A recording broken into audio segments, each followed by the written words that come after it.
各位弟兄姊妹，神俾我哋每個信徒嘅大使命，就係叫我哋盡心盡力嘅傳揚福音。最近嘅災情都讓我哋睇到機遇係會隨時嘅流失，我哋要把握機會，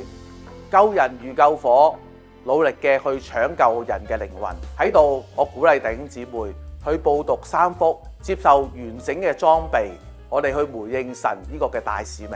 我自己由2015年開始，無論係老人院探訪、醫院探訪，或者係街頭報道，我都係使用呢個三福報道法嘅。讀三福唔單止學識咗傳福音，對於我嚟講更加係一個靈命成長嘅過程。當我每一日反覆去練習講述福音嘅時候，同步我亦都係檢測緊自己嘅罪，亦都諗翻起點解耶穌當日要走上十字架上面為我哋去死。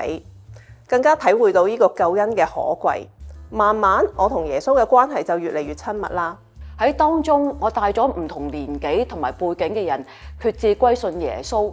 見證到福音嘅大能。喺個過程裏邊，我都得到好多寶貴嘅經歷。喺每一次出隊嘅時候咧，我哋亦都係經歷到神嘅喎，無論係邀請對象啦、約對象啦、講述福音啦，甚至乎最後個對象信唔信耶穌，其實都係神嘅旨意。我喺當中就經歷到神嘅大能、神嘅主權同埋佢嘅信實，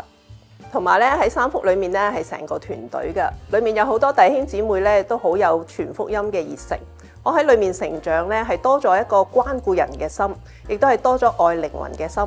所以讀三福唔係單單係學傳福音，亦都係信徒成長嘅過程。我都鼓勵你把握機會報讀今屆嘅三福報道訓練，展開你傳福音之旅啊！